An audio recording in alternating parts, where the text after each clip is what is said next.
Hey, what is going on, ladies and gentlemen? Wow, what an eventful weekend we're having. I'm sure everyone watching is aware of all the new and cool stuff coming out of BlizzCon 2017 regarding all of the Blizzard games, which, if I played anything other than Overwatch, I'd surely be making videos on. Regarding Overwatch, however, we did get a new cinematic involving Reinhardt's backstory. We also got a brand new map of Blizzard World with wonderful appearances of all your favorite World of Warcraft, Hearthstone, Heroes of the Storm, and other such Blizzard game themes. The Overwatch World Cup was also on Friday, and that was a good time. I spent some time watching the Canada vs Australia match, and overall it was an experience. The most important and exciting news we got is definitely the new hero Moira. So today we'll be covering all of Moira's abilities, her playstyle, and of course, whether or not she'd be a fantastic support for you to start maining. When we got our first look at Moira and her abilities, I think everyone can agree it was a little bit overwhelming. I mean, this is a support who is more than capable of defending herself, kind of like Symmetra in that regard, except she also has healing capabilities. Now, as of when I'm writing this, we don't have the numbers for her healing rate, DPS, or anything else, but I don't think that matters as much for a hero who definitely uses a beam for damage. Now, the gameplay that you've been seeing on screen is taken from Moon, who was at BlizzCon, and one of these years I really have to get myself to a convention, but for now, definitely check out his Twitch, there'll be a link to it in the description. So, let's start off with her primary and secondary fire. The primary is much like Mei's Ice Beam, if only a little shorter in length, and from what I can tell both from experience and watching the gameplay myself, it appears to have a higher healing rate than Mercy's Beam. Of course, this would make sense because you do have to aim it and it has a meter that runs out. It's important to note that there is a passive regeneration rate for the meter, but it's so incredibly slow that for Moira you definitely have to be using your secondary ability very aggressively. Of which the secondary fire drains enemies' health at a fairly decent rate, refills the meter, and also heals Moira. If you haven't guessed, I think this attack will be rated one of the best in the game because of how well it sustains Moira, but also because it demands constant use in order for you to get your healing job done. As I mentioned earlier, Moira is another support that can go right into a team and really start doing work. As you're seeing in the footage, her Fade ability is probably being used very aggressively right now. When you get closer to soloing an opponent, you can also throw down whichever orb you need for extra healing or damage in order to help yourself out. Another thing to mention for the Biotic Grasp is that it is curved slightly, so it's mostly LOS based, but it can also have a very small period of reach after breaking LOS, similar to Symmetra's Beam, and we're all aware of the kind of bullshit that Symmetra's Beam sometimes dishes out, namely for Mei walls and trying to dash away as Genji. When it comes to her primary and secondary fires, I'd say that she's definitely more suited towards people who play heroes like Symmetra, Mei, and Mercy, just because you'd already have a little bit of practice using those mechanics. Especially if you're an experienced Mei player and you're looking to find a support, that tracking with your endothermic blaster is going to transfer over quite nicely. Her next ability that I've covered a little bit already is her Biotic Orbs. First of all, it's very nice and easy to tell which orb is being fired because of the light yellow for healing and the darker purple for damaging. Also, what I like is that it isn't the most complicated primary ability in the game either.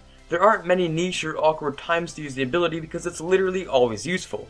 For instance, if you're low on health, it's useful to bounce around the room that you're in, or if you're low on biotic energy, it's very useful to chuck it into a crowd and get that sorted out very nicely. I wouldn't say that you'd try using it for elims, because what I can tell from the gameplay, it'll only do a maximum of what looks to be around 150 or 200 HP spread out to whoever is nearby. It also keeps going until hindered, so it won't do very much just passing by. The best thing to compare it with is actually Orisa's Hulse. I know, at first you might compare it to Symmetra's Alt-Fire, which would further tie her closer to Symmetra, but if you consider the speeds of each orb, it's much closer to Orisa. The next similarity is that it also has the lines pointing to whoever it's affecting. From the gameplay, it looks like its range is slightly less than Orisa's Halt, but again, it also has those curves that might be able to break line of sight for just a second. There aren't many heroes that would have skills to transfer over to this part of her kit, so let's just continue on to her shift ability Fade. Fade is quite interesting because it's basically squishing Tracer Blinks and Reaper Teleport together, but it's actually really cool. For one thing, it's only on a 6-second cooldown, which, for a movement ability like this, is somewhat average. The best part is definitely damage immunity during the small window, kind of like Tracer's Recall. It could be useful for dodging things like Diva Bomb or Pulse Bomb, and of course, people seem to love using it super aggressively. Using it to get behind the enemy and into the action is going to be quite useful because the cooldown will allow you to deal the damage you need to, and slip back out using Fade. As I previously mentioned, having experience with Tracer will almost definitely help you out while playing Moira. The distance is a little further, but that immunity you can use to dodge ults and already having experience with how Tracer moves is pretty vital. Finally, this brings us to the last part of her abilities, which is her Coalescence ultimate ability. We already know how this one works. It's quite simple, really. Any ally you aim it at will get healed for a ridiculous amount of healing per second. If you saw her ability video on the Overwatch YouTube, we already know it can heal completely through Pharah's ultimate. A quick reminder that that does 3,600 damage in total, also known as 1,200 damage per second. Let's say that only a third of the rockets actually hit a single target at once, that's still over 400 healing per second, and that counts for each target it hits, compared to Transcendence only doing 300 damage per second, and that's pretty nice. Of course, we have to talk about the DPS element too. It's apparently best compared to a fully charged Zarya beam, which is about 190 DPS. A pretty fair number for support's ultimate, I'd say.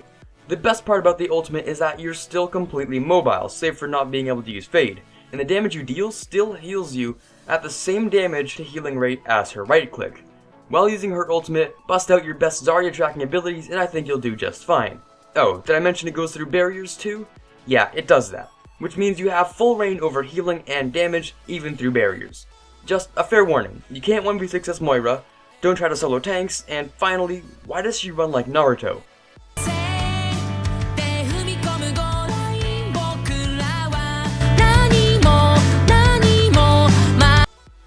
So that's it for today, and I hope you enjoyed the video. If you did, be sure to leave a like, and down in the comments tell me what you think about Moira. Do you plan on trying her out in comp, or are you sticking to the classic healers? Be sure to let me know. Also, if you'd like to see more videos like this in the future, don't forget to hit the subscribe button and click the bell icon to join the notification squad. That way you won't miss the next time another video is uploaded to the channel. This is Carter signing off, and as always, have a fantastic day.